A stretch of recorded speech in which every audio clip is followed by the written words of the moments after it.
Alrighty, y'all, what it do, my people? So today is gonna be the topic about music, but not necessarily what you think it could be. We're gonna dive into a topic of rhyming. I'm a rapper myself. That's how I started, and only then I picked up audio engineering, because I couldn't have enough finance to afford going to the studios and whatnot. So today we're gonna do a little bit of learning and telling y'all what to do. So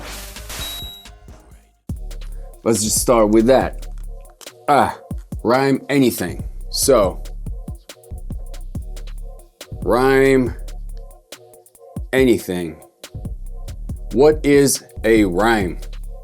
Rhyme is a concept of similarities in sound. Normally we think of rhyming as you have to have, the vowels sound similarly the same, like something with a ah would actually need something like an ah at the end so that it sounds similar. And so we think of it as vowels. Vowels are the o, the ah, the ones you can sing, so singable letters, vowels. All right, vowels.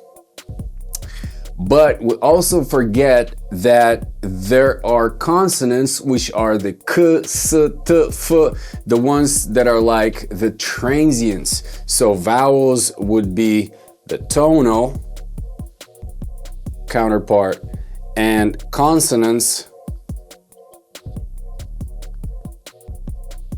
would be the transient.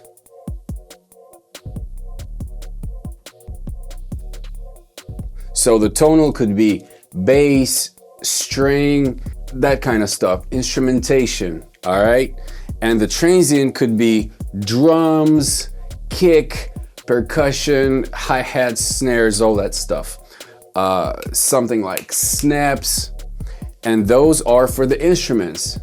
In the vocals, the vowels are the tonal and the consonants are the transients. So the vocal, it could replace the instruments per se, and the drums, we can do a beatbox and whatnot. So the instruments are the vocals and the vocals are the instruments, and all of these, they pertain to tonalities and transients within them, all right? That's very important to understand, whether you're doing performing arts or you're doing some audio engineering stuff. Tonal and transient. In any word, we have syllables, and syllables are constructed with the interchanging vowels versus the consonants, like say dog. So we have one vowel and two consonants. We can use something like rendezvous, whatever, why not? That's a French word. Rendezvous. All right, that's how it sounds. That's how it's written, but it sounds rendezvous. 3 syllables, and then in here, here, and here, you have the combination of vowels and the consonants. The long lines will be the vowels, which are the E, and the U, 2 of these. And then the consonants would be the D, the Z, the V, the S, the R. R sounds, I don't know, but let me just put it in the middle, halfway, because literally, I think that's a consonant, but I don't know, whatever. It doesn't really matter in the subject I'm talking about right now. What is rhyming? Similarities. What are the similarities? The similarities between the tonal and the transient content. And then you have the words, and the words, they have syllables. So you have many syllables, or you have less syllables. But all in all, anything you can rhyme with syllables. And then one word could be the shorter syllable rhymes to the longer ones. And, and then you have some sort of a vibe, like a flow, like a fluctuation. So that's a little bit of a different subject, but anyway, just important to name it. So the way that you want to rhyme, you don't want to rhyme directly like a, nay, hey, did I just repeat myself? I meant like, oh, no, ho, do. That sounds like the same thing, almost like the same thing. And so even though the consonants, they don't kind of rhyme, they in a way make a contrast. All right. And so if you rhyme something to something else, you have to switch. Like if you had like a rhyme like jig, for instance, versus the dig, then the ig and the ig, they're the same thing. You're pretty much repeating yourself. If you just rhymed with the ig to the ig, that wouldn't be a rhyme. And so you have to switch something so that it's not the same thing, and therefore it becomes a rhyme. And then the main component of the rhyme is the vowel, which is the I over here. Okay, the I is important, but then the rest of the lettering, they make a contrast. All right, you want to keep switching the number of syllables in the rhymes. If you can, that's even better.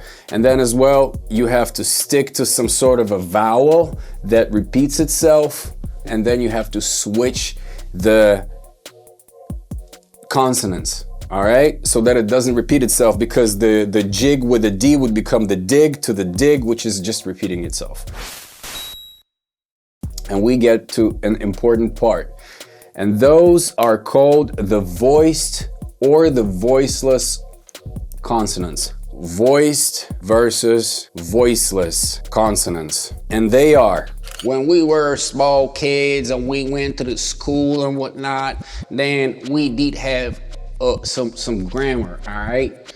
And so in those lessons that I remember, we did have the voiced and the voiceless consonants. That's like grade 2, yo. And so in a grade 2, that was really smart, something they told us, but we don't recon that in our memory. So what it was is the voiceless consonant and the voiced consonant are something like a T to the D. In the D, you have a little bit of a deeper voiced sound, like a D, and then in the T, it doesn't have that. It's a T, T, D, T. You know what I mean? One has more of that resonance type of thing. So the kind of like the groups could be the T, D, B, V, C, Z. I mean, E would also kind of like fit in that list if it wasn't for the consonant versus the vowels, but E belongs to any one of these. So T, D, B, so it doesn't matter. We're talking about consonants only right now. So you get the point. So you reconstruct this memory back again, or you learn from this video right now, just to remember that, oh, so there is per se a rhyme between the consonants themselves, but literally rhymes, they belong to the tonal aspect of the subject and not the transient, because these are transients.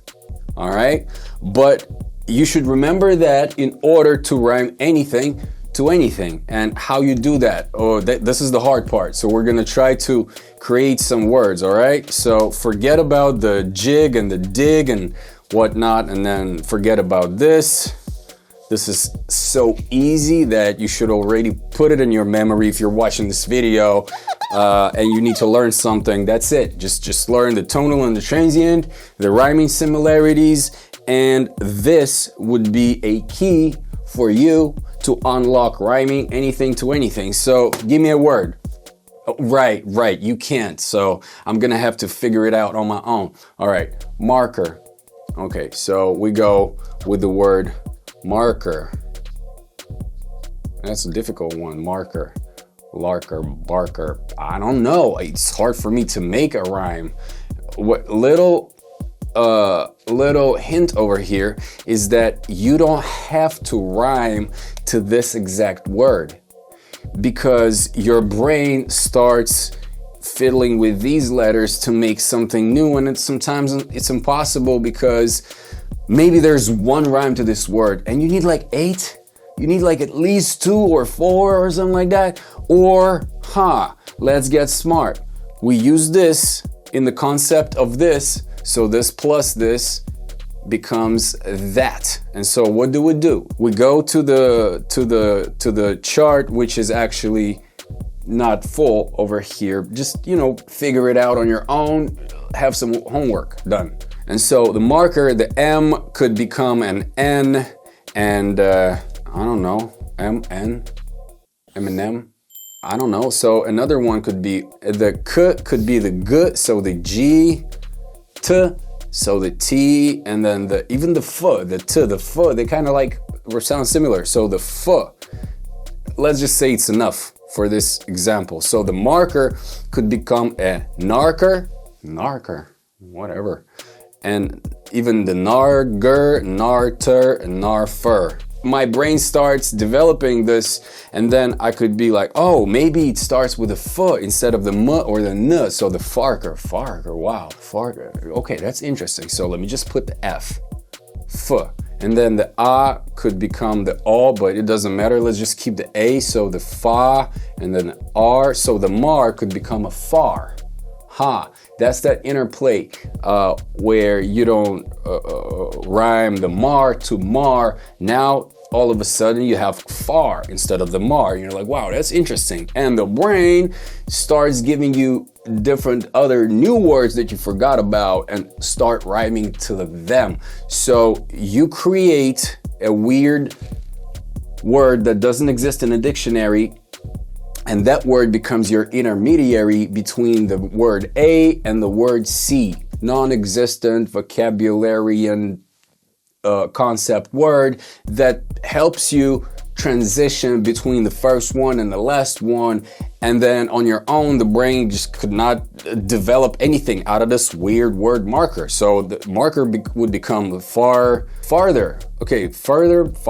Oh, father. Oh, wow. So I didn't think of it. I've just made it up right as I'm telling it to you. So the marker would become a father. It's not a straight rhyme, but believe me when I say that, if you go marker, like your father, sounds like a great motherfucking rhyme. Okay, forget this word. Let's just try something ridiculous. Ridiculous. Okay, so ridiculous. All right, ridiculous. 4 syllables. And then the R, let me know in the commentaries if you think the R is a tonal or transient, if it's the voiced or the voiceless, because I don't know. And then, give me an example of the R pairing that you can find, because I cannot find any right now, and I did not expect for this to happen. And I didn't prepare just a little bit. A couple of weeks ago, I thought about this idea that I'm presenting to you today, and here we go. The D could become again a T, very easy. Okay, could be an F. It's not directly derived from the D, but as we learn, the F could be a replacement. It just has to be something other than the O, E, A, U, the vowels. So anything not the vowels can replace these if they're either voiced or voiceless. K could become a G, the T, the F again, the Z or some shit. You get the point. So, if we start translating that, transitioning into another word that doesn't exist, this could become why not make a R a G? So re could become a G, or the Z. Okay, let's just do the Z. I don't know why, I'm just trying. So Z, Phi, I don't know, Z, Phi, 2, I'll just write U, 2, whatever, 2. Okay, I'll just write M instead of it. whatever, Ziphitimus. So ridiculous, Ziphitimus. What the hell is that? I mean, that's some bullshit, to be honest. But I don't know any rhymes to ridiculous, so I create that weird construct just to start rhyming to this instead of this. And then anything that comes up in my brain will become maybe some existing word, maybe some other gibberish, and then it would transition and kind of play nice with the ridiculous. By the way, it doesn't have to be a 4-syllable word, it could be a 2 plus 2 syllable words. So it becomes a pair of 2, or even like the 2 plus 3 or whatever. According to Kanakal, the Hindu tonal transient singing, it's called, learn about it, all right? Kanakal, everything constructs from the 2 plus the 3 syllable schemes, anything. So that's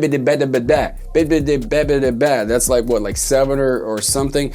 That's a construct of 2 plus 3. So this could be a 2 plus 2. This could be 2 plus 2, but it actually could be a 2 plus 3 construct. So anything, it's like a letter, 1 step more or 1 step less. But let's just say we come with this weird word. Hopefully I did not have it written here, but I have, and whatever. So ziff could become live, as we write live. Live it, why not? Live it as us, why not? So ridiculous, live it as us. It's kind of weird, but I had absolutely none rhymes in my brain when I started with this ridiculous word, ridiculous. So live it as us puts the stress in a different place. That's why it doesn't work as good, because there are male rhymes and female rhymes. That's also important to know. Those, they don't go together, because ridiculous, there's a little bit of a tail after the stress, right? Ridiculous. But over here it's live it as us, and the us is the last syllable. So that's a male rhyme, which is either a 1 syllable or the last one stressed. And over here, it's a female rhyme. A first part has a stress and then a tail. So they don't go together, because in similarities, you need to have the stress in the same way. But if you did a line A with a female rhyme, and then the second one would be the male, and then the female and the male, like, you know, like the AB type of rhyming, it would actually work nice. You would have the one stressing here, stressing there, and then stressing here, and resolving, stressing back again, like it's supposed to. So, you know, ridiculous could become live it as us, and now you start to rhyme, you know, if you want, in the same way, to have the live it as us to become okay, so live it could become a limit. Do your homework and try to rhyme out, you know, as many weird words that you can, and start going with breaking the word up into syllables, breaking it up into different pairs of voiced versus the voiceless consonants. Once again, what it is the T has no voice and the D has some voice. That's when you kind of like eat up the last syllable in the word, like rat and the rad. How do you know if it's a rat or a rat when I speak it, but I don't stress either the T or the D? How do you know? Because in the vowel before the last syllable, you hear a little bit of a voice or you don't. And then the rat will become a rat. And the rad, you know what I mean? They'll become a rad, because the A either has a little bit of a voice or the voiceless component in it. You know what I'm saying? So you do that, you write the word, you start giving it like weird pairs of voiced and voiceless consonants, and then you write this gibberish thing, and then you start rhyming to it. So we'll just try another word. Speaker. Right off the bat, I can say beaker, you know, beaker. So the P becomes a B. That's how it's done, right from my brain. Speaker, beaker, litter. Why not? Litter. That's the British, that litter. I mean, liter as, you know, the European measurement of volume of the liquid could be a liter, or British could be a litter, which is like the trash. Double T-E-R. So what's happening here is the same thing. This becomes a E-R, E-R, E-R, E-R, E-R. So, you know what I'm saying? That's a similarity. So litter, I don't know, titter, Tiber. Is that a name of a river? Tiber and Euphrates in ancient Egypt. So Tiber, timber. Okay, timber, tinder. Speaker could become a tinder, but it lacks the similarity between other consonants, so it's a little bit further away from the word that it began with. But what was it? Tinder. See, the brain is focused too much on the last thing. I mean, you know what I mean? So we need to go back to the root word and start developing from here. So k could become a g, eager, and bigger, okay? And you do the rest. Okay, so if you like this way of presentation, you like the way I draw little things on this whiteboard with a marker, feels like you're learning something from it, let me know.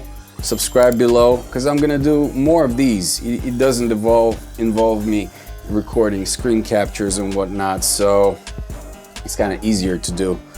In this one today, you've learned to rhyme anything to anything. Yes, it still requires some work. It's not automatic. Only the power of your brain. See y'all later.